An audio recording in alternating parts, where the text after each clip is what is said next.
Strange, is it not? But so many I wish beside me stand against me, while at my back are only the flawed and damaged. I am a master of broken monsters.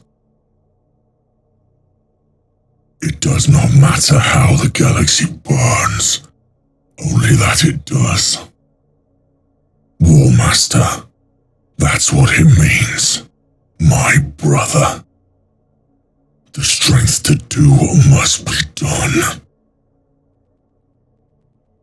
The Warhammer 40k verse is a vast and complex tapestry of lore, teeming with an array of powerful figures, each with their own unique abilities and strengths. Among these figures, few are as revered and feared as the Warmaster Horus, the Primarch of the Lunar Wolves and the instigator of the greatest betrayal in the history of the Imperium. This video will delve into the intricate details of Horus's power during the Heresy, offering a professional and in-depth analysis of his capabilities and the factors that contributed to his rise and fall. Greetings all, I'm your guide, the Archivist. Today I will dive into how powerful Horus was during the Horus Heresy.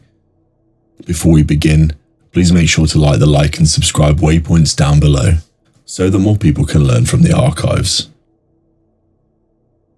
To fully understand the extent of Horus's power, it is crucial to examine his origins and his circumstances that shaped his early life. Born as the son of the Emperor of Mankind, Horus was one of the 20 Primarchs created through the Emperor's genetic experiments. Each Primarch was designed to be a military and political genius, possessing extraordinary abilities and powers that surpassed those of ordinary humans. Horus in particular was endowed with exceptional speed, strength and intellect, making him a formidable warrior and leader. Horus's early years were marked by a series of trials and tribulations that would ultimately forge his character and destiny. After being separated from his father during the early stages of the Great Crusade, Horus was discovered by the forces of the Emperor and raised on the battlefield.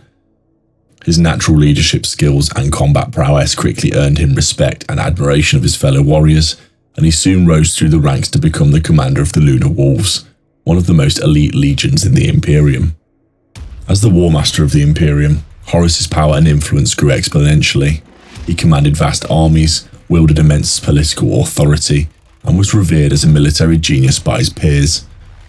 His reputation as a skilled strategist and charismatic leader was further solidified during the Ulanor Crusade, a massive campaign that saw the Imperium conquer over 30 worlds in a single year.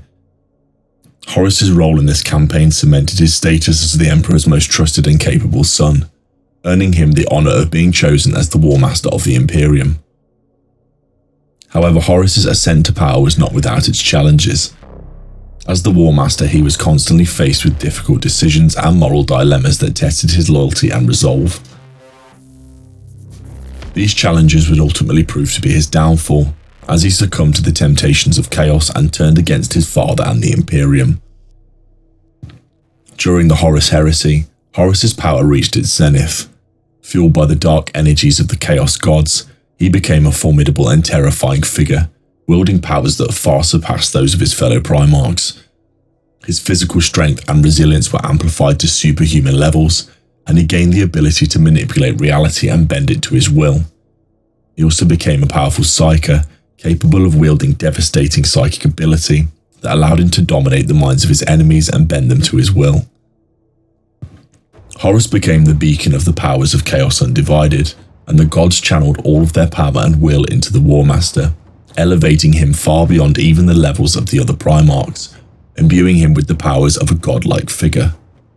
His demigod status allowed him to challenge and defeat all those who stood against him, slaying Sanguinius easily despite the Angel's immense power and brilliance as a duelist. According to Imperial records, Sanguinius could only put a small chink in Horus's armor, which showed truly what a monster Horus had become at the climax of his rebellion. So fueled by darkness Horus became, that even the Emperor, essentially a living god amongst men, was almost killed and shattered, defeating Horus and the chaotic powers that now channeled through him. In addition to his formidable powers, Horus was also a skilled strategist and tactician, capable of outmaneuvering and outwitting his enemies in battle. He was a master of deception and manipulation, using his charisma and cunning to turn his allies against one another and sow discord and chaos in the ranks of his enemies. Despite his immense power, Horus was ultimately defeated and his rebellion crushed by the loyalist forces of the Imperium. However, his legacy continues to cast a long shadow over the Warhammer 40k verse, serving as a stark reminder of the dangers of power and the corrupting influence of chaos.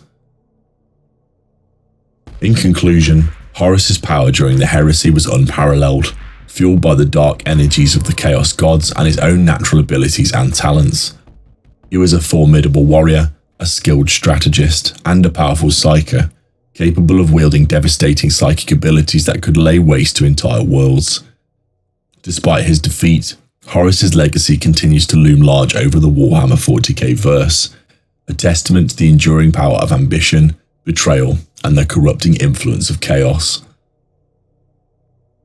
The story of Horus's rise and fall serves as a cautionary tale for those who seek power and glory at any cost. It reminds us that power, when left unchecked, can corrupt and destroy even the most noble of souls, and that the pursuit of personal gain can have dire consequences for those who stand in the way. In the end, Horus's story is a reminder that true power lies not within the strength of one's arm or the sharpness of one's mind, but in the strength of one's character and the choices one makes in the face of adversity. And so I have now covered the content for this video, but if there's anything that has been missed, please share them in the comments down below. If you enjoyed this content, please remember to like the like and subscribe waypoints down below. In the grim dark of the far future, there is only war.